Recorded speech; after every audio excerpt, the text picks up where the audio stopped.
నమస్కారం. ప్రేక్షకులందరికీ శుభోదయం. ఈనాటి శుభయోగం శీర్షికన శుక్రవారం సందర్భంగా లలితా అమ్మవారికి సంబంధించిన ఏ మంత్రజపం చేసినట్లయితే కుటుంబ కలహాల తీవ్రతను తగ్గింపజేసుకోవచ్చో, శత్రుబాధల తీవ్రతను తగ్గింపజేసుకొని శత్రువులను సైతం మిత్రులుగా మార్చుకోవచ్చో పరిశీలిద్దాం. లలితా సహస్రనామాలలో లలితా అమ్మవారికి సంబంధించిన ఒక శక్తివంతమైన నామం ఉంది. ఆ నామాన్ని శుక్రవారం రోజు వీలైనన్ని సార్లు జపించుకుంటూ లలితా అమ్మవారికి రకరకాల పుష్పాలతో పూజ చేయటం, లలితా అమ్మవారి ప్రీతి కోసం ఆవు పాలు నివేదన చేయటం ద్వారా శత్రుబాధల తీవ్రతను తగ్గింపజేసుకోవచ్చు. అలాగే ఆ మంత్రాన్ని జపించుకుంటూ లలితా అమ్మవారిని రకరకాల పుష్పాలతో పూజించి ఆ తర్వాత దధ్యోజనం నివేదన చేయటం ద్వారా కుటుంబ కలహాల తీవ్రతను తగ్గింపజేసుకోవచ్చు. ఆ శక్తివంతమైన మంత్రం ఏంటంటే ఓం నిర్భేదాయై నమః. ఇది మంత్రం. నిర్భేదాయై నమః అంటే అర్థం ఏంటంటే భేదం అనేటటువంటిది లేని లలితా అమ్మవారికి నమస్కారం అని అర్థం. ఈ ప్రకృతి మొత్తం కూడా స్త్రీ పురుష శక్తి సంయోగ స్వరూపం.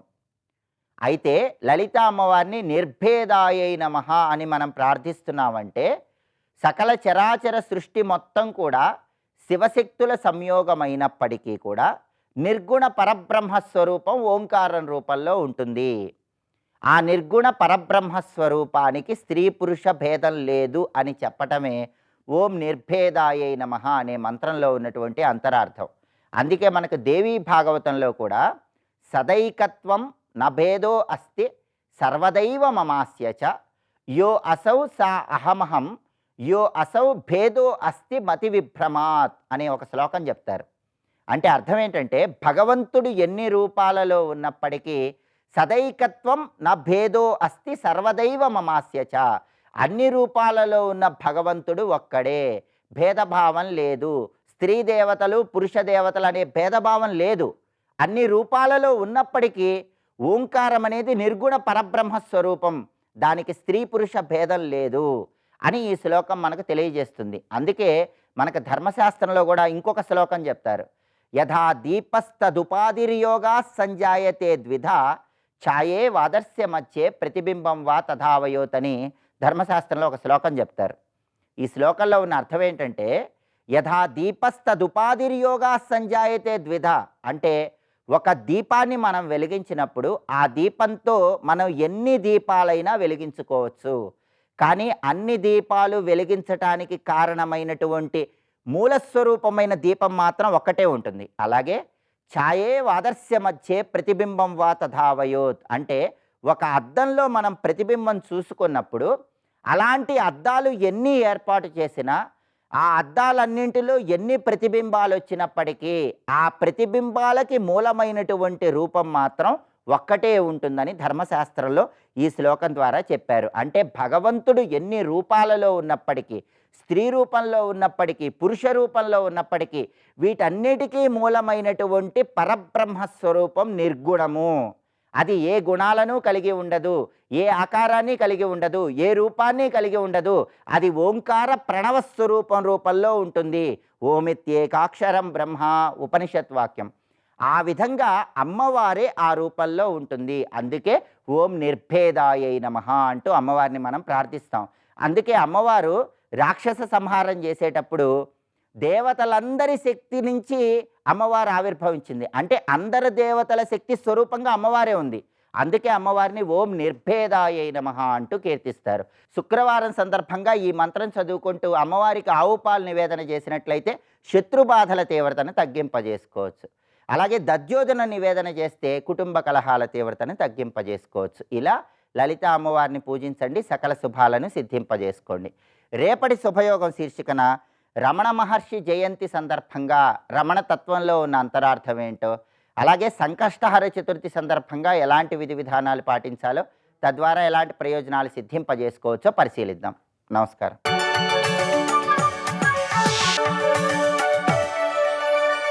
నందకిశోర నవనీత చోర నాగవిహార శ్రీధర నందకిశోర నవనీత చోర నాగవిహార శ్రీధర. భర్త కర్తగా భోక్తగా మహేశ్వరుడుగా పరమాత్మగా అందులో ఉంటాడు. ఈ దేహాదులు పతనమైపోతే మరి దేహం ధరించడు, మరి పుట్టడు అని మాట చెప్పారు ఇక్కడ. మరి వాడు పుట్టడండి ఇక్కడ. మరి ఇంతవరకు వ్యవహరించారు కదండి అంటే, జ్ఞానం కలిగిన తర్వాత వాడికి ప్రారబ్ధవశాత్తు ఆయువు ఉంటే ఈ శరీరంలో ఉంటాడు, పనులు చేయొచ్చు జనకాదుల వలె, శంకర భగవత్పాదుల వారి వల్లే. ఆయనని పనులు చేయలేదు, శాస్త్రాలు రాశాడు, గ్రంథాలు రాశాడు, ఇవి నిజంగా బంధించేవే, కానీ ఆయన్ని బంధించవు. ఎందుకంటే తాను బ్రహ్మమునని ఎరుకతో కూడి ఉన్నాడు గనక లోక సంగ్రహార్థం చేసేడు ఈ పని, లోకక్షేమమునకై, కనుక ఆయన బంధింపబడ్డు. ప్రారంధవశాత్తు చేసిన అది బంధింపు చేయదు గనక వాడికి మరి జన్మ ఉండదు అనే మాట చక్కగా చెప్పాడు ఇక్కడ. ఇప్పుడు మనం గమనించవలసినది ప్రధానమైన అంశం, ప్రకృతితో మనకి ఎటువంటి అనుబంధం ఉంది అది భగవానుడు ఇక్కడ వివరిస్తున్నాడు. సంయోగం అనే మాటలో తర్వాత వివరించబోతున్నాడు. ఈ రెండింటి సంయోగంతోనే జగత్తంతా నడుస్తోంది అనే మాటని ఆయన చెప్తాడు. అక్కడ మనం ఇంకా వివరంగా తెలుసుకుందాం. ప్రస్తుతానికి మనకిప్పుడు తెలిసిన విషయం వరకు మన అసలు స్వరూపము దేహాదులతో కలిపి చూస్తే జీవుడు. ఈ తాదాత్మ్యం ఉన్నంత కాలం ఈ దేహం పోయినా మరొక దేహం వస్తూనే ఉంటుంది. ఈ తాదాత్మ్యం ఎవడు వదులుకుంటాడో వాడు ఈ దేహంలోనే పురుష పరహ అని తెలుసుకుంటాడు. వాడి దేహం పోయినా మరి దేహాలు ధరించడు. ఈ దేహంలో ఉన్న దేహంతో తాదాత్మ్యం ఉండదు కనుక దుఃఖం అనేది వాడికి ఉండదు, వాడు ఆనందంగా ఉంటాడని చెప్పాడు. అయితే ఈ స్థితి ఎలా వస్తుంది? ఉపన్యాసం వింటే అర్థమైపోయింది. గోడ కాంతి దీపం పెట్టారు కనుక కాదుట. దానికి మార్గములు ప్రధానంగా ధ్యానేనాత్మని పశ్యంతి కేచిదాత్మానమాత్మన అన్యే సాంఖ్యేన యోగేన కర్మయోగేన చాపరే. 4 మార్గములతో నీ అసలు స్వరూపం తెలుసుకోగలవు. ఇవాళ ఉదాహరణలు చెప్పి శాస్త్ర ప్రమాణములు చూపిస్తూ వివరించాం గనక జీవుడు ఈశ్వరుడు ఒకటే అని ఆనందం కలిగిపోయింది కదా. చాలు, ఇది అర్థమైన పరోక్ష జ్ఞానం, అది సంతోషమే. అనుభవానికి రావాలంటే మాత్రం ముందు 30 లక్షణాలు తెచ్చుకోవాలి. తెచ్చుకున్న తర్వాత ఈ 4 చెయ్యాలి అన్నాడు ఇక్కడ. చూసారా, ఇది చెయ్యాలి, అప్పుడు నువ్వు తెలుసుకోగలవు. ఇక్కడే తెలుసుకోవాలి, ఎక్కడో కాదు. ఈ సాధనలు ఇప్పుడే చెయ్యి, ఇక్కడే తెలుసుకుంటావు. ధ్యానేన ఆత్మని పశ్యంతి, ధ్యానముతో ఆత్మయందు చూస్తావు. అంటే నీ అంతఃకరణంలో ఆ పరమాత్మ యొక్క అనుభూతిని నువ్వు తెలుసుకోగలవు అని. కొంతమంది ధ్యానముతో కేచిత్ ఆత్మానమాత్మన ధ్యానేన పశ్యంతి, కొంతమంది ఆత్మచేత ఆత్మను ధ్యానముతో చూడగలరు. అంటే ఆత్మను తెలుసుకోవాలంటే ఆత్మ చైతన్యం వల్లే తెలుసుకోవాలిగా, కానీ ఆత్మ వల్లనే తెలుసుకుంటున్నావు. అంతేకాదు, నువ్వు వ్యవహరిస్తున్నంత బుద్ధి నేను అనుకుంటున్నావు కదా, ఆ బుద్ధిని నువ్వు ధ్యానముతో సంస్కరించు. సంస్కరించబడిన బుద్ధి పరమాత్మని తెలుసుకోగలదు. కానీ బోధ బుద్ధికే. ఆ బుద్ధి ఏ చైతన్యాన్ని గ్రహిస్తోందో ఆ చైతన్యాన్ని గ్రహించమని బుద్ధికి చెప్తున్నాడు ఇక్కడ. అటు నుంచి చైతన్యం పట్టుకుని ఆ చైతన్యంతో లోకంతో లావాదేవీ పెట్టుకుని అటే తిరిగితే ఎలాగయ్యా? నీకు ఎవడి చైతన్యం ఇచ్చారో వాడితో లావాదేవీ పెట్టుకో, నీ చైతన్య స్వరూపం తెలుస్తుంది. ఇంకా బుద్ధి చైతన్యముగానే మిగిలిపోతుంది. అది ధ్యానేనాత్మని పశ్యంతి కేచిదాత్మానమాత్మన. కొందరు ధ్యానంతో ఆత్మచేత ఆత్మని తెలుసుకుంటున్నారు, కొంతమంది సాంఖ్యయోగంతో తెలుసుకుంటున్నారు, కొంతమంది కర్మయోగంతో తెలుసుకుంటున్నారు.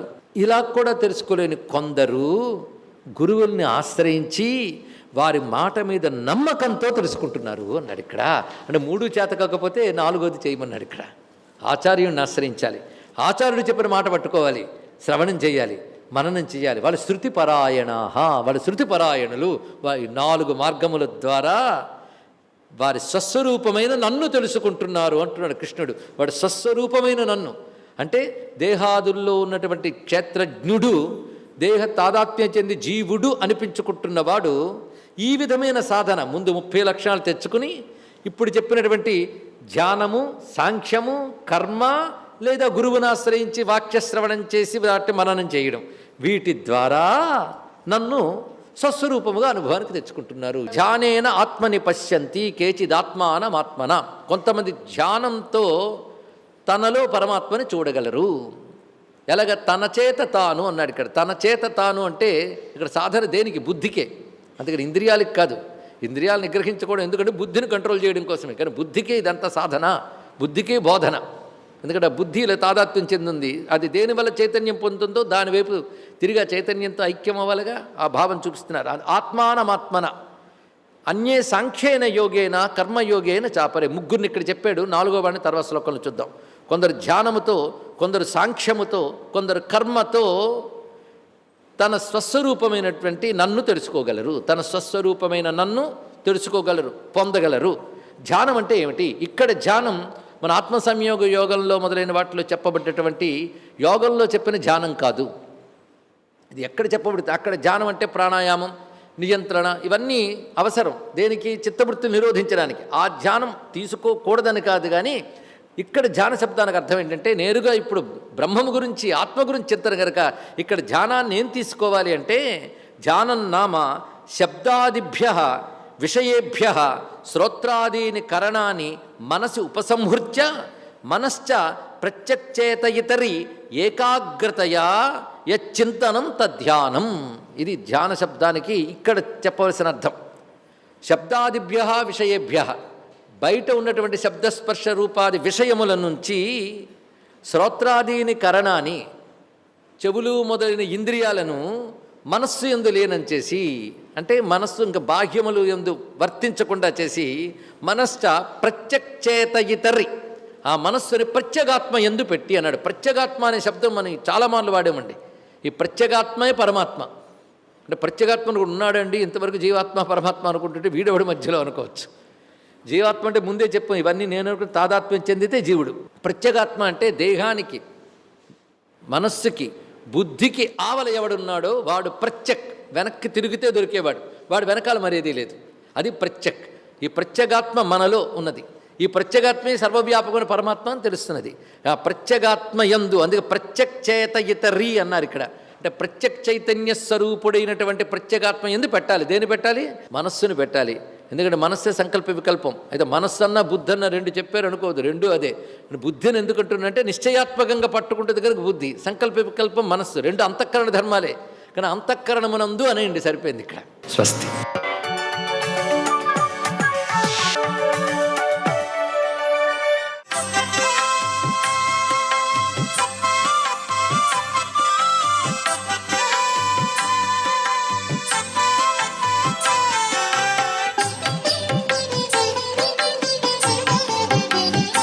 ఓం నమో నారాయణాయ.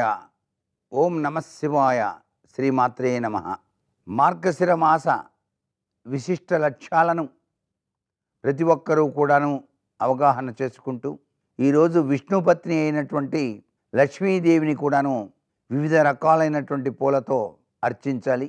ఆ జగన్మాతకు ప్రీతికరమైనటువంటి అష్టోత్తర శతనామావళి చక్కగా పఠిస్తూ వివిధ రకాలైనటువంటి జాజి పూలతోనూ అలాగే చామంతి పూలతోనూ పూజించడంతో పాటుగా మందార మకరంద మాధుర్యమును పూలు అన్నట్టుగా మందార పుష్పాన్ని విష్ణుదేవునికి అలంకరణ చేసి, తల్లి లక్ష్మీదేవి యొక్క దివ్యవంతమైన అనుగ్రహం కోసం శంకరాచార్య విరచితమైనటువంటి కనకదారాస్తవ పఠనం చేసి, ఆవు పాలతో తయారు చేసినటువంటి పరమాన్నం, బెల్లంతో కూడి ఆవు నెయ్యి వేసినది నైవేద్యంగా సమర్పించి, లక్ష్మీ మూల మంత్రాన్ని నిష్టగా 108 సార్లు గనక ఈ రోజున గనక జపం చేసినట్లయితే పద్మపూసల మాలికతో లక్ష్మీదేవి యొక్క దివ్యవంతమైన అనుగ్రహం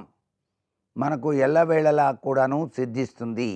లక్ష్మీదేవి తన దివ్యవంతమైన అనుగ్రహ కరుణా కటాక్ష వీక్షణాలను మనకు ప్రసాదించాలి అన్నప్పుడు పద్మపూసల మాలికను ఆమెకు అలంకరణ చేయాలి.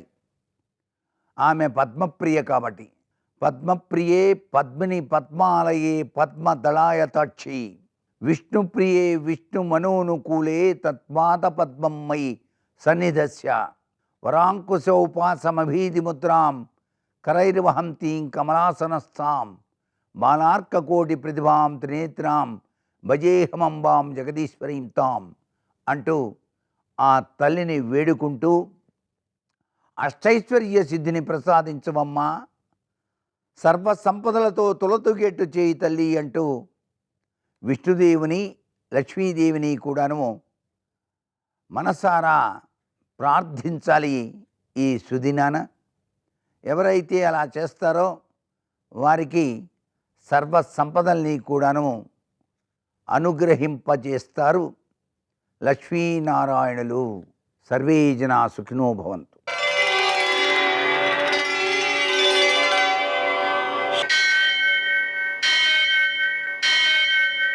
సహస్రశీరుషం దేవం విశ్వాక్షం విశ్వశంభువం విశ్వం నారాయణం దేవమక్షరం పరమం పదం విశ్వతః పరమాం నిత్యం విశ్వం నారాయణగుం హరిం విశ్వమేవేదం పురుషస్తద్విశ్వముపజీవతి పతిం విశ్వస్యాత్మేశ్వరగుం శాశ్వతగుం శివమచ్యుతం నారాయణం మహాజ్ఞేయం విశ్వాత్మానం పరాయణం.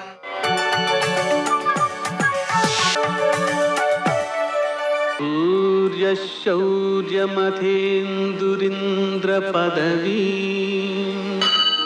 సన్మంగళం మంగళం. లక్ష్మీం క్షీరసముద్రరాజతనయాం శ్రీరంగధామేశ్వరీం దాసీభూతసమస్తదేవవనితాం లోకైకదీపాంకురాం శ్రీమన్మందకటాక్షలబ్ధో బ్రహ్మేంద్రగంగాధరాం త్వాం త్రైలోక్యకుటుంబినీం సరసిజాం వందే ముకుందప్రియాం. నేటి కాలమాన విశేషాలను గమనిద్దాం. స్వస్తి శ్రీ చాంద్రమాన శోభకృన్నామ సంవత్సరం ఉత్తరాయణం, కొన్ని పంచాంగాల్లో దక్షిణాయనం, హేమంత ఋతువు మార్గశిర మాసం, కృష్ణపక్షం శుక్రవారం. సూర్యోదయం 6:49 సూర్యాస్తమయం 5:47. తిథి విధియ ఉదయం 8 గంటల వరకు, నక్షత్రం పుష్యమి రాత్రి 3:10 వరకు, వర్జం ఉదయం 9:47 నుంచి మధ్యాహ్నం 11:31 వరకు, దుర్ముహూర్తం ఉదయం 9:01 నుంచి 9:44 వరకు, మరల మధ్యాహ్నం 12:40 నుంచి 1:24 వరకు, అమృతకాలం రాత్రి 8:13 నుంచి 9:57 వరకు, రాహుకాలం శుక్రవారం కాబట్టి ఉదయం 10 నుంచి 12 గంటల వరకు, అష్టకూర్కు రీత్యా శుభప్రదమైన సమయం మధ్యాహ్నం 2:20. నేటి విశేషం శుక్రవారం. అలాగే ధనుర్మాసంలో 13వ శుభదివసం. శుక్రవారం సందర్భంగా లక్ష్మీనారాయణులకు మనం మారేడు దళాలతో అర్చించడం ద్వారా సంపద అనుభవయోగ్యంగా సిద్ధిస్తుంది. లక్ష్మీ అష్టోత్తర శతనామ స్తోత్రాన్ని 108 సార్లు, కనకధారాస్తవం 3 సార్లు, లక్ష్మీ హృదయం 5 సార్లు పారాయణ చేసుకోవడం ద్వారా ఆ అమ్మవారి అనుగ్రహం సంపూర్ణంగా సిద్ధిస్తుంది. 13వ శుభదివసం సందర్భంగా గోదాదేవి చెబుతోంది, తామర పువ్వుల మీద తుమ్మిదలు వాలినట్టుగా నీ కళ్ళు బాగున్నాయి. అంటే ముఖమే తామర పువ్వు, తుమ్మిదలు కళ్ళు అన్నమాట. ఆ భగవంతుడిని చూడాలి అనే ఆనందంతో ఆ స్వామిని దర్శించడం కోసం నీ కళ్ళు అటు ఇటు తిప్పడం వల్ల అసలే అందమైన కళ్ళు మరింత అందంగా వెలిగిపోతూ ఉండాలి. నీ కళ్ళను మూసి ఉంచడం వల్ల ఏం జరుగుతుంది? కనిపించవేవి. నిద్ర లేచిరా అమ్మా. శుక్ర నక్షత్రం ఉదయించి తెల్లవారింది. పక్షులు లేచి కూస్తూ తమ ఆహారానికి వెడుతున్నాయి. భగవంతుణ్ణి ఎప్పుడు చూస్తామా అనే తాపత్రయంతో మా శరీరాలు వేడెక్కుతున్నాయి. పక్షి రూపంలో వచ్చినటువంటి బకుడు ఆయన్ని కృష్ణుడు చంపేశాడు.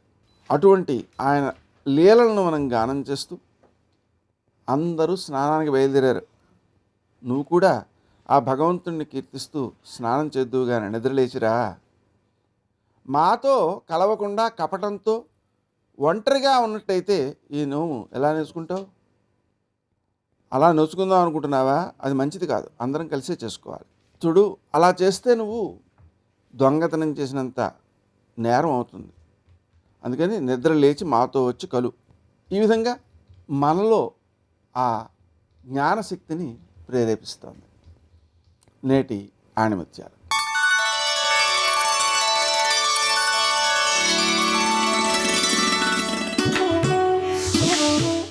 గౌరవం అనేది వయస్సును బట్టి ఉండదు, వ్యక్తికి సంస్కారాన్ని బట్టి ఉంటుంది.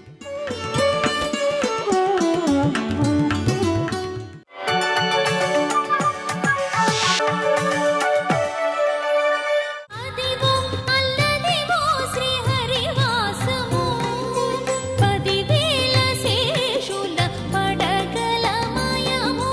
అదివో అల్లదివో శ్రీహరివాసము.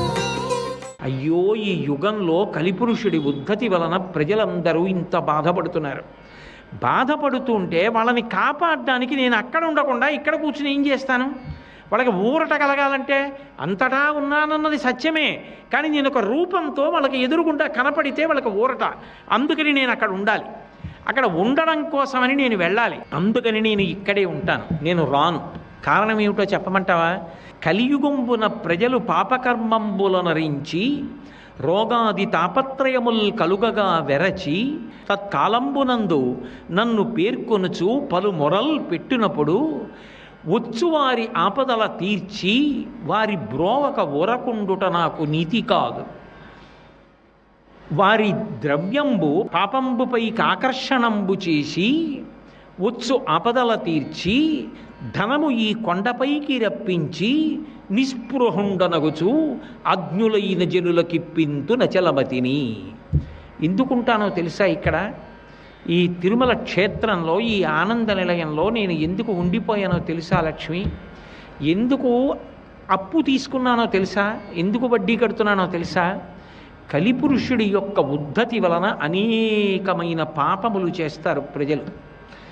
ఆ పాపములు చిన్న చిన్నవైతే వాళ్ళ కార్యక్రమాలను ఇబ్బంది పెట్టనటువంటి చిన్న చిన్న రోగములుగా పోతుంటాయి.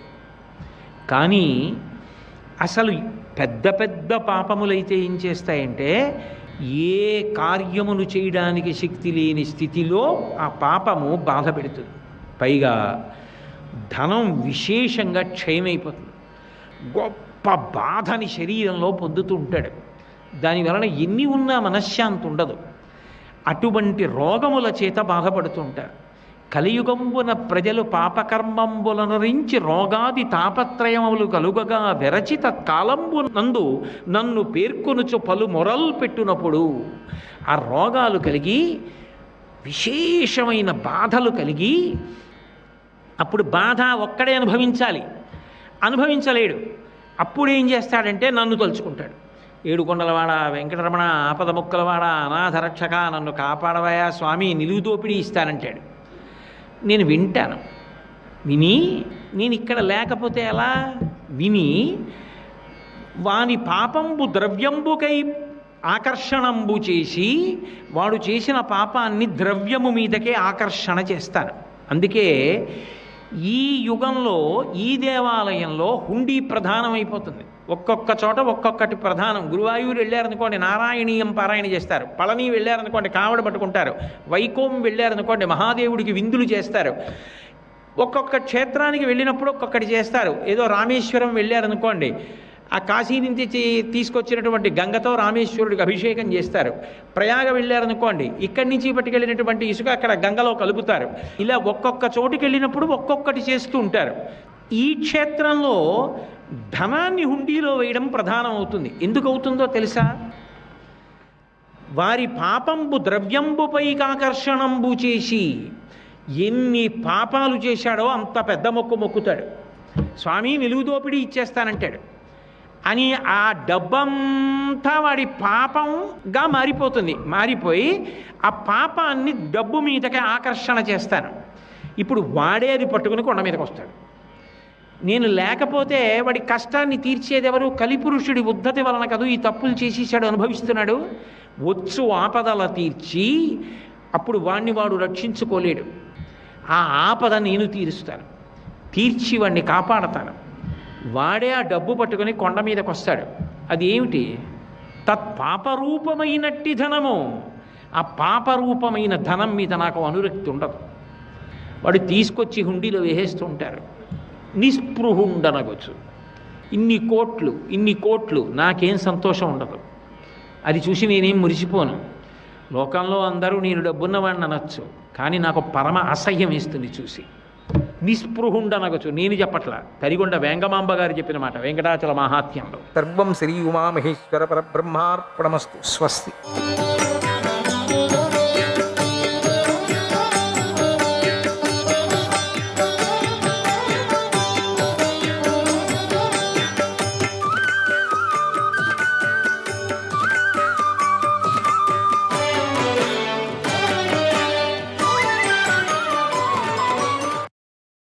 భీష్ముడు పరలోక ప్రయాణానికి దీక్ష పట్టాడని అర్జునుడు గ్రహించాడు. ఎంతో దుఃఖించాడు. ఇక భీష్ముడు ఉండటానికి ఇష్టపడటం లేదు అనుకున్నాడు. కృష్ణుడితో ఇలా అన్నాడు, ఓ మాధవ, మా పితామహుడైన భీష్ముడు కురువృద్ధుడు, పూజ్యుడు, నిర్మలమైన చిత్తం గలవాడు, మేధావి. ఆయనతో నేను యుద్ధం చేయలేను. మా తాత. ఎందుకంటే చిన్నతనంలో ఆడుకుంటూ దుమ్ము కొట్టుకున్న శరీరంతో ఆయన ఒడిలోకి ఎక్కి ఆయన వస్త్రాలను మలినం చేశాను. బాల్యంలో నేను మా తండ్రికే తండ్రి వంటి ఆ మహాత్ముడి ఒడిలో కూర్చొని నాన్నా అని పిలిచాను. అప్పుడు ఆయన, నాయనా, నేను మీ నాన్నను కాదు, మీ నాన్నకే నాన్నను అవుతాను అని చెప్పాడు. అటువంటి ఆయన నేను ఎలా వధించలేను. అప్పుడు నాన్న నాన్న అన్నా. ఆయన మా సైన్యాన్ని నాశనం చేస్తే చెయ్యి నువ్వు. నాకు జయం కలిగినా మరణం కలిగినా సరే నేను ఆ మహాత్ముడితో యుద్ధం చెయ్యను. కృష్ణ చెప్పు, నన్నేమి చేయమంటావు? కృష్ణ, నాకు సనాతన ధర్మం తెలుసు. అటువంటి నేను యుద్ధాన్ని విడిచిపెట్టినటువంటి వృద్ధుడి పైన, అది కూడా స్వయానా పితామహుడైన ఆయన పైన ఎలా బాణాలు వేయను? ఆయన్ని ఎలా పడగొట్టను అని అడిగాడు. అప్పుడు కృష్ణుడు ఇలా అన్నాడు, ఓ అర్జున, క్షత్రియుడిగా పుట్టావు, క్షత్రియ ధర్మాన్ని పాటిస్తున్నావు. నేను యుద్ధంలో భీష్ముడిని కోలుస్తాను అని ప్రతిజ్ఞ చేశావు కదా ఆ రోజును. ఇప్పుడు ఆయనను పడగొట్టకుండా ఎలా ఉంటావు? క్షత్రియ ధర్మాన్ని ఎలా పాటించకుండా ఉంటావు? కనుక పాటించు. క్షత్రియుడైన భీష్ముడిని రథం మీద నుండి పడగొట్టు. ఆయన కూడా క్షత్రియుడే కదా, మీ తాత కావచ్చు, కానీ క్షత్రియుడే. భీష్ముడిని పడగొట్టకపోతే నీకు విజయం లభించదు. ఆయనే చెప్పాడు కదా, నా హత్వా యుధి గాంగేయం విజయస్తే భవిష్యతి. భీష్ముడిని సంహరించకపోతే నీకు విజయం కలగదు. ఓ పార్థ, ఈ విషయం దేవతలకు ముందే తెలుసు. భీష్ముడు ఇలాగే మరణిస్తాడు. దేవతలు చూసినట్లుగానే జరుగుతుంది. భీష్ముడు జయించటానికి వీలుగానివాడు. ఆయన నోరు తెరిచినా యముడి వంటివాడు, నోరు తెరుచుకున్నవాడు. అలాంటి ఆయనను నువ్వు తప్ప ఇంద్రుడు కూడా జయించలేడు. కాబట్టి మనస్సును గట్టి చేసుకో, భీష్ముడిని జయించు. నా మాట విను. పూర్వం బృహస్పతి ఇంద్రుడికి ఇలా చెప్పాడు, జాయాం సమపి చేద్వృద్ధం, జాయాం సమపి చేద్వృద్ధం, గుణైరపి సమన్వితం, గుణైరపి సమన్వితం, ఆతతాయిన మాయాంతం, ఆతతాయిన మాయాంతం, హన్యాద్ ఘాతకమాత్మనక, హన్యాద్ ఘాతకమాత్మనక. చాలా శ్రేష్ఠుడైన, ఉత్తమ గుణసంపన్నుడైన, వృద్ధుడైన, ఆయుధాన్ని ఎత్తిపట్టుకొని చంపటానికి వచ్చినవాడు హంతకుడు. ఆ హంతకుడిని తప్పకుండా చంపవలసిందే. ఓ ధనంజయ, ఇది క్షత్రియులు ఆచరించవలసిన ధర్మం, తెలుసుకో. క్షత్రియుడు ఎవరి పట్ల కూడా దోషదృష్టిని వహించకుండా యుద్ధం చేయాలి, ప్రజలను రక్షించాలి, యజ్ఞాలు యాగాలు చెయ్యాలి అన్నాడు. అప్పుడు అర్జునుడు కృష్ణుడితో ఇలా అన్నాడు, ఓ కృష్ణ, భీష్ముడిని శిఖండే చంపుతాడు, ఇది సత్యం. భీష్ముడు శిఖండిని చూసి ఎప్పుడూ వెనక్కే తిరుగుతూ ఉంటాడు. అప్పుడప్పుడు చేశాడు, కానీ మాకు అది తెలియకపోయింది. ఇక మనమందరం కలిసి శిఖండిని ముందు ఉంచుకుందాం, ఉపాయంతో భీష్ముడిని పడగడదాం. అప్పుడు మహాధనుర్ధారులు నన్ను అడ్డగిస్తే నేను వారినందరినీ బాణాలతో అడ్డుకుంటాను, వాళ్ళని నేను చూసుకుంటాను. శిఖండి భీష్ముడితో యుద్ధం చేస్తాడు, ఆ శిఖండే భీష్ముడిని పడగొడతాడు అన్నాడు అర్జునుడు.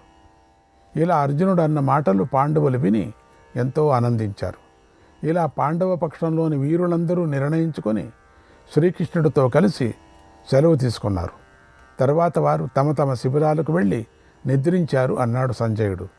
మళ్ళీ రేపు పొద్దున చూసుకుందాం. శ్రీకృష్ణాయ పరమాత్మనే నమః. 108వ అధ్యాయం. ధృతరాష్ట్రుడు సంజయుడిని ఇలా అడిగాడు, ఓ సంజయ, యుద్ధంలో శిఖండి భీష్ముడిని ఎలా ఎదుర్కొన్నాడు?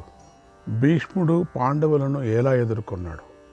నాకు ఈ విషయం గురించి వివరంగా చెప్పు అని అడిగాడు. అప్పుడు సంజయుడు ఇలా చెప్పాడు, ఓ మహారాజా, మరునాడు సూర్యోదయం అయింది. అందరూ యుద్ధభేరీలు మ్రోగించారు, మృదంగాలు మధ్యలు మ్రోగించారు, శంఖధ్వనులు అన్ని వైపుల నుండి వినిపించాయి. విపరీతమైన శబ్దంతో పోరు ఎత్తింది. ఆ సమయంలో పాండవులు శిఖండిని ముందుంచుకొని శిబిరాల నుండి యుద్ధభూమికి వచ్చారు. సర్వశత్రు నాశకమైనటువంటి వ్యూహాన్ని పన్నారు. సకల సైన్యాలకు ముందు శిఖండి ఉన్నాడు. ఆ శిఖండికి భీమార్జునులు చక్రరక్షకులుగా ఉన్నారు. వెనుక ఉపపాండవులు వీరుడైన అభిమన్యుడు ఉన్నారు. సాత్యకి చేకితానులు శిఖండితో పాటు ఉన్నారు. పాంచాల వీరులతో పాటుగా దృష్టద్యుమ్నుడు అందరికన్నా వెనుక ఉన్నాడు. సర్వసైన్య రక్షకుడుగా ఉన్నాడు. తర్వాత ధర్మరాజు నకుల సహదేవులతో కలిసి సింహనాదాలు చేస్తూ వెళ్ళాడు.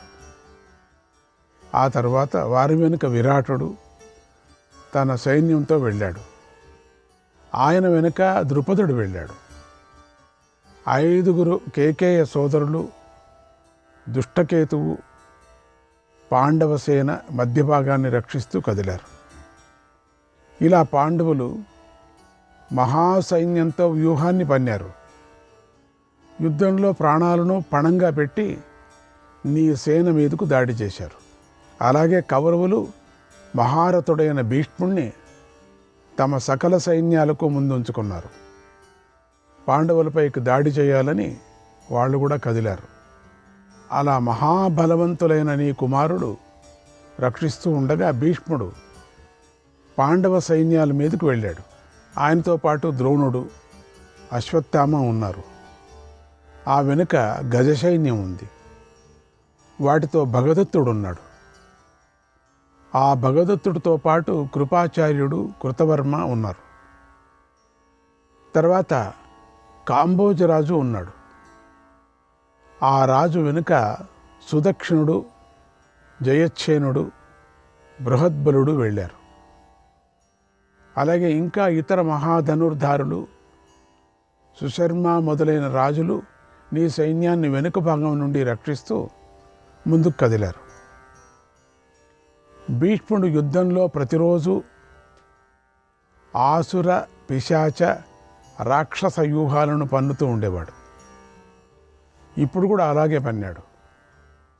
ఇరుపక్షాల వారు పరస్పరం ఈ మధ్యలో అందరినీ సంహరించుకుంటూ యమలోకం వృద్ధి చెందేలాగా యుద్ధాన్ని ప్రారంభించారు. అటు సైన్యం ఇటు సైన్యం కూడా కింద పడిపోతుంది. అర్జునుడు మొదలైన పాండవులు శిఖండిని ముందుంచుకొని రకరకాల బాణాలను ప్రయోగించారు. భీష్ముడిని ఎదుర్కొన్నారు. మరోవైపున నీ సైనికులు భీముడి బాణాలకు బలైపోయారు. ఇంకొక వైపున నకులుడు, సహదేవుడు, సాత్యకి నీ సైన్యాన్ని పీడించసాగారు. అలా నీ వాళ్ళందరూ యుద్ధంలో గాయాలు పాలయ్యారు. పాండవుల సైన్యాన్ని అడ్డుకోలేకపోయారు. మహారథులైన పాండవులు చుట్టుముట్టి నీ సైన్యాన్ని సర్వనాశనం చేశారు. అప్పుడు నీ సైనికులందరూ 10 దిక్కులకు పారిపోయారు. యుద్ధభూమిలో పాండవులు సురంజయులతో కలిసి పదునైన బాణాలను ప్రయోగిస్తూ నీ వారిని వధిస్తూ ఉంటే వారికి తమను రక్షించేవాడే దొరకలేదే అన్నాడు సంజయుడు. అప్పుడు ధృతరాష్ట్రుడు ఇలా అడిగాడు, ఓ సంజయ, పాండవులు మా సైన్యాన్ని పీడిస్తున్నారు కదా. అప్పుడు కోపించిన భీష్ముడు ఏం చేశాడు? ఆయన వీరులైన సోమకులను సంహరిస్తూ పాండవులను ఎలా ఎదుర్కొన్నాడు అని అడిగాడు. అప్పుడు సంజయుడు ఇలా చెప్పాడు, ఓ మహారాజా, పాండవులు, సృంజయులు నీ సేనను తీవ్రంగా పీడిస్తున్నారు. పాండవులు ఎంతో కోపించున్నారు. సంతోషిస్తూ ఉన్న నీ కుమారుణ్ణి, నీ కుమారుడి సైన్యాన్ని నాశనం చేస్తూ ముందుకు వెళ్ళారు. పదాతులు, ఏనుగులు, గుర్రాలు నాశమైపోయాయి. దానికి భీష్ముడు చూశాడు. శత్రువులు చేసే సైన్య వినాశనాన్ని సహించలేకపోయాడు. తన జీవితం మీద మమకారాన్ని విడిచిపెట్టాడు. పాండవులపైన, పాంచాలులపైన, శృంజయులపైన నారాచ బాణాలను, వత్సదంతాలు అనే విశేష బాణాలను ప్రయోగించాడు. అంజలికాలనే పదునైన బాణాలను వర్షించాడు. పాండవుల పక్షంలోని రాజులను నివారించాడు. తన బలంతోనూ కోపంతోనూ వివిధ శస్త్రాలను అస్త్రాలను కురిపిస్తూ లెక్కలేనన్ని ఏనుగులను గుర్రాలను నేలకొల్చాడు. రథికులను రథాల మీద నుంచి పడగొట్టాడు. రౌతులను గుర్రాల మీద నుంచి పడగొట్టి వధించాడు. ఎదురొచ్చిన పదార్థులను సంహరించాడు. గజయోధులను ఏనుగుల మీద నుంచి కూల్చివేశాడు. అలా తొందరగా మీదకొస్తున్న భీష్ముడిపై పాండవులు దాడి చేశారు. అప్పుడు భీష్ముడు ఇంద్రుడిలాగా వజ్రంతో సమానమైన బాణాలను వర్షించాడు. అన్ని దిక్కుల యందు భయంకరమైన స్వరూపంతో కనిపించాడు. యుద్ధం ఘోరంగా జరుగుతున్నది. అన్ని దిక్కుల నుంచి విపరీతమైన శబ్దము, విపరీతమైన జనం పడిపోతున్నారు. యమపురికి వెళుతున్నారు. ఏనుగులు గుర్రాలు అన్నీ కింద పడుతున్నాయి. ఆ సమయంలో ఆయన చేతిలోని ధనస్సు ఎప్పుడు ఇంద్రుడి ధనస్సులాగా మండలాకారంతోనే కనిపించింది. ఆయన చేస్తున్న ఆ గొప్ప పనిని చూసి నీ కుమారులు ఎంతో ఆశ్చర్యాన్ని కూడా పొందారు. తాతగారిని గౌరవించారు. ఇంతవరకు చూడలేదు అటువంటి నేర్పు కొనాలో భీష్ముడు చూపిస్తున్నాడు. జేజేలు పలికారు. ఆ భీష్ముడిని చూసి పాండవులు ఎంతో దీనులయ్యారు, భయపడ్డారు. పూర్వం విప్రచిత్తి అనే రాక్షసుడిని చూసిన దేవతల్లాగా పితామహుణ్ణి పాండవులు చూశారు. అంత భయంకరంగా ఉన్నాడు. నోరు తెరుచుకొని వస్తున్న యముడిలాగా ఉన్నాడు. ఆయనను పాండవులు వారించలేకపోయారు. ఈ 10వ రోజున భీష్ముడు శిఖండి యొక్క రథాలను పదునైన బాణాలతో కూల్చివేశాడు. అప్పుడు భీష్ముడు కోపించిన సర్పంలాగా ఉన్నాడు. అటువంటి ఆయన వక్షస్థలం పైకి శిఖండి 3 బాణాలు ప్రయోగించి తీవ్రంగా గాయపరిచాడు. భీష్ముడు శిఖండిని చూసి మాట్లాడటానికి కూడా ఇష్టపడలేదు. అయిష్టంగా నవ్వుతూ ఇలా అన్నాడు, ఓరి, నువ్వు నీ ఇష్టం వచ్చినట్లుగా నన్ను కొట్టు, నాపై బాణాలు వేసుకో లేదా మానుకో, నేను మాత్రం నీతో యుద్ధం చెయ్యను. బ్రహ్మదేవుడు నిన్ను ఏ రూపంలో సృష్టించాడో ఆ రూపంలో ఉన్న శిఖండివి నువ్వే అని నాకు తెలుసు అన్నాడు. ఆ మాటలు విని శిఖండి కోపించాడు. భీష్ముడితో ఇలా అన్నాడు, ఓ భీష్మా, నాకు కూడా నీ గురించి బాగా తెలుసు. నువ్వు పరశురాముడితో యుద్ధం చేశావని విన్నాను. నీ దివ్య ప్రభావాన్ని చాలాసార్లు విన్నాను. నీ గొప్పతనం తెలిసి కూడా నేను ఈరోజు నీతో యుద్ధం చేస్తున్నాను. పాండవులకు నాకు సంతోషం కలిగేలాగా యుద్ధం చేస్తాను. ధ్రువంచత్వాం ఖనిష్యామి, ధ్రువంచత్వాం ఖనిష్యామి, శపే సత్యేన తే గ్రతః, శపే సత్యేన తే గ్రతః, ఏతచ్ఛ్రుత్వా చ మద్వాక్యం, ఏతచ్ఛ్రుత్వా చ మద్వాక్యం, యత్కృత్యం తత్ సమాచర, యత్కృత్యం తత్ సమాచర. నిన్ను సంహరిస్తాను అని ఒట్టు పెట్టి చెబుతున్నాను. నా మాటలు విని ఏం చేస్తావో చేసుకో. ఓ భీష్మ, నీ ఇష్టం వచ్చినట్లుగా నా మీద బాణాలు వేసుకో లేదా ఊరుకో. నేను బతికుండగా మాత్రం నువ్వు నా చేతుల నుండి తప్పించుకోలేవు.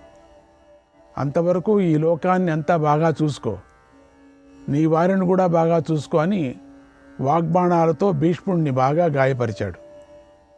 భీష్ముడు ఆ మాటలు విని ఏమీ మాట్లాడలేదు, ఉదాసీనంగా ఉన్నాడు. శిఖండి వెంటనే వంగిన కణుపులు గల బాణాలతో భీష్ముడిని కొట్టాడు. అప్పుడు అర్జునుడు ఆ అవకాశాన్ని గమనించాడు. పితామహుణ్ణి పడగొట్టడానికి ఇదే తగిన సమయమని తలిచాడు. శిఖండిని బాగా ప్రోత్సహించాడు. శిఖండితో ఇలా అన్నాడు, ఓ శిఖండి, నేను శత్రువులను బాణాలతో పారద్రోలుతూ ఉంటాను, నీతోనే ఉంటాను కనుక నువ్వు ఆలోచించకు. భీష్ముడి భీతికి విజృంభించు, నీ పరాక్రమాన్ని చూపించు. ఆయన ఎంత బలవంతుడైనా నిన్ను పీడించలేడు. నీ ముందు ఆయన అశక్తుడు కనుక భీష్ముడిని పడగొట్టు, ఆలస్యం చేయకు. ఈ యుద్ధంలో భీష్ముడిని సంహరించకుండా వెనక్కు వెళితే మాత్రం నాతో పాటుగా నువ్వు కూడా లోకంలో నవ్వుల పాలవుతావు. ఈ మంచి సమయం ఇది. శిఖండి కొట్టు, నేను చూసుకుంటాను, కొట్టరా. ఇది మంచి సమయం, భీష్ముడిని చంపటానికి మంచి సమయం, కొట్టు. కాబట్టి ఓ వీరా, మనం నవ్వుల పాలు కాకూడదు కదా. ఈ విధంగా నువ్వు యుద్ధం చేయి, పితామహుణ్ణి పడగొట్టు. యుద్ధంలో నేను రతికులను అందరినీ వారిస్తాను, నిన్నే రక్షిస్తూ ఉంటాను. నువ్వు పితామహుణ్ణి తప్పకుండా సంహరించు. నేను ద్రోణాదులను అడ్డగిస్తాను, వారు నీ వైపుకు రాకుండా చూసుకుంటాను. అంతేకాదు, రణభూమిలో ఒక్కటైనా సమస్త కౌరవులను నివారిస్తాను. నువ్వు భీష్ముడిని సంహరించు, విజృంభించు అన్నాడు అర్జునుడు. శ్రీకృష్ణాయ పరమాత్మనే నమః. 109వ అధ్యాయం. ధృతరాష్ట్రుడు సంజయుని ఇలా అడిగాడు, ఓ సంజయ, శిఖండి భీష్ముడిని ఎలా ఎదుర్కొన్నాడు?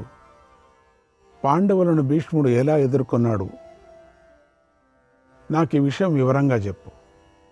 10వ రోజున పాండవ సైన్యంలోని మహారథులు, వీరులు ఎవరెవరి విజయాన్ని కోరుకుంటూ శిఖండిని రక్షించారు. ఆ 10వ రోజున మహావీరుడైన భీష్ముడు పాండవులతోనూ సుంజయులతోనూ యుద్ధం ఎలా చేశాడు? భీష్ముడిని శిఖండి ఎదిరించాడు అంటే నేను నమ్మలేకపోతున్నాను, సహించలేకపోతున్నాను. ఆ సమయంలో భీష్ముడి రథం ధ్వంసం అయిందా లేదా? ధనస్సు ముక్కలైపోయిందా? నాకు ఈ విషయాన్ని చెప్పని అడిగాడు. అప్పుడు సంజయుడు ఇలా చెప్పాడు, ఓ మహారాజా, భీష్ముడి ధనస్సు విరగలేదు, రథం ముక్కలు కాలేదు. ఆయన పదునైన బాణాలను ప్రయోగించి శత్రు సంహారం చేశాడు. నీ సైన్యంలోని వేల కొద్ది మహారథులు, ఏనుగులు, గుర్రాలు, రథాలు గల సేనలతో కలిసి పితామహుణ్ణి ముందుంచుకున్నారు. పాండవులతో యుద్ధం చేశారు. భీష్ముడు పూర్వం ఏం ప్రతిజ్ఞ చేశాడో అలాగే పాండవ సైన్యాన్ని నాశనం చేశాడు. బాణాలతో శత్రువులను సంహరించాడు. పాంచాలులను నాశనం చేశాడు. ఆయనను పాండవులు ఆపలేకపోయారు. ఆ 10వ రోజున భీష్ముడు శత్రుసేనల మీద వేల కొద్ది బాణాలను ప్రయోగించాడు. పాండవులను ఆయనను ఎదుర్కోలేకపోయారు. భీష్ముడు యముడిలాగా ఉన్నాడు. ఆయనను పాండవులు జయించలేకపోయారు. అప్పుడు పార్థుడు మహావీరులందరినీ భయపెడుతూ భీష్ముడిని సమీపించాడు. నీ సైన్యం అర్జునుడికి ఎంతో భయపడ్డారు. యుద్ధభూమి నుండి పారిపోయారు కూడా. చాలామంది పారిపోయారు చూస్తూనే, అర్జునుడిని చూస్తూనే. భీష్ముడిని చూస్తూనే చాలా వరకు ఆశ్చర్యపడుతున్నారు. అర్జునుడు విజయాన్ని పొందుతూ ఉండటాన్ని, తన సైన్యాన్ని పీడిస్తూ ఉండటాన్ని చూసి దుర్యోధనుడు చాలా బాధపడ్డాడు. భీష్ముడితో ఇలా అన్నాడు, ఏష పాండు సుతస్తాత శ్వేతాశ్వః కృష్ణసారథి దహతే మామకాన్ సర్వాన్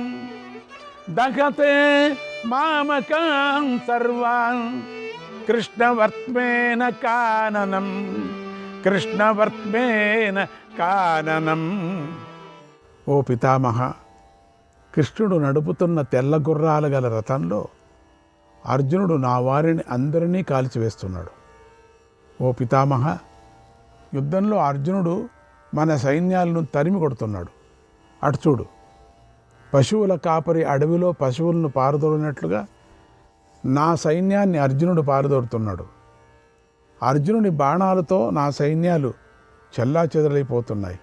శ్రీకృష్ణాయ పరమాత్మనే నమః.